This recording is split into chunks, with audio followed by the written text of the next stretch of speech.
Hey everybody, it's Nathan Selove with a very special video. If you've been watching this channel for a while, then you probably know that I'm not a huge fan of Autism Speaks. I mean, the title of my Autism Advocacy series is a not-so-subtle dig at them. Recently I saw this Twitter thread from William Shatner back in March that was basically arguing that Autism Speaks has changed for the better, and that those of us in the actually autistic movement should really take that into account, and that we should give them the just credit for that. And this got me thinking about the defeasibility test. The defeasibility test in argumentation and reasoning is basically asking the question, what would it take to change your mind? So today I'm going to run a version of this test on my own view of Autism Speaks.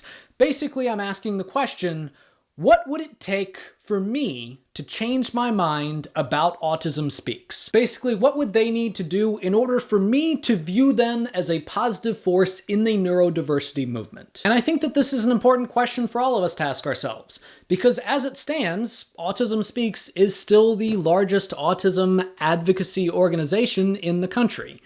And a lot of people still donate to them with good intentions. So when we're talking to people that have good intentions, that do want to donate to some type of autism organization that they believe will help people in the autism community, we need to be ready with the reasons as to why Autism Speaks is not the right organization for them to donate to. The first thing that would need to change is their board of directors. For quite a long time, Autism Speaks was heavily criticized for the fact that they did not have any autistics on their board of directors. And then in 2015, they got 2 out of 25.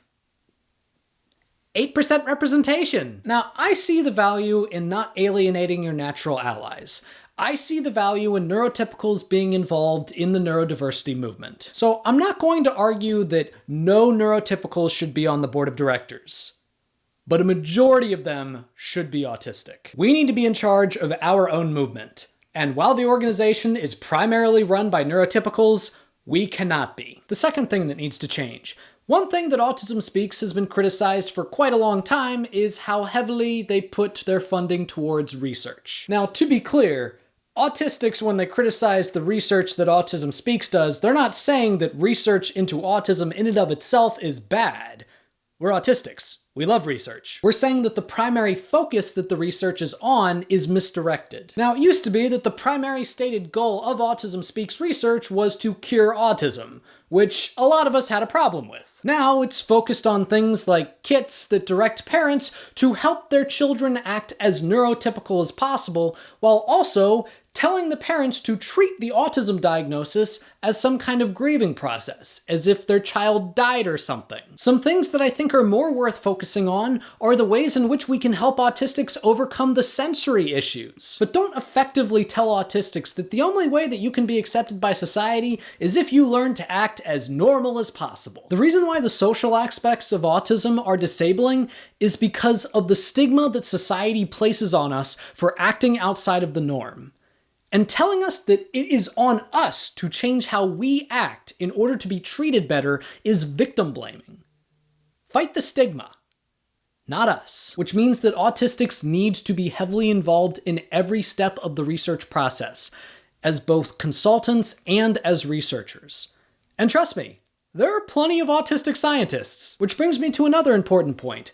In 2014, there was an amendment proposed to the Autism Cares Act, which would have basically required that autistics be involved in any research pertaining to autism that receives any type of government funding. Autism Speaks lobbied against the amendment and ultimately killed it. So the third thing is that Autism Speaks needs to acknowledge in a very public apology that they did that, acknowledge that it's wrong, and actively lobby to make sure that it is included in the future. My fourth thing, and this is probably the area where a lot of autistics will probably say, yeah, because of this, I am never going to see Autism Speaks as a positive force no matter what they do.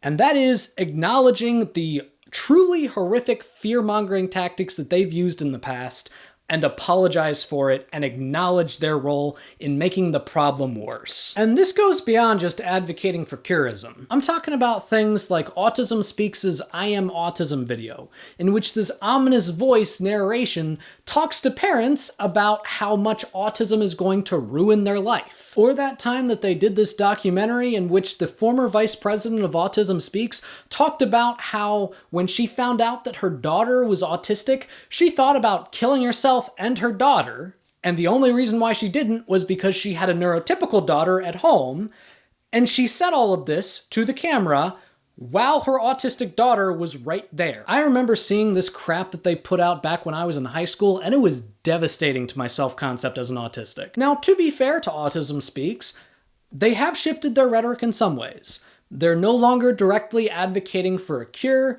and as far as I've seen, they haven't put out anything glorifying parents that talk about wanting to kill their children. But you don't get credit for ceasing to put gasoline on a fire that you helped start. They need to very publicly acknowledge that they were the villain, and they need to very publicly apologize. And they need to actively fight against anybody that uses the rhetoric that helped them get this far. Finally, and this might seem less significant, but I do think it's important to bring up.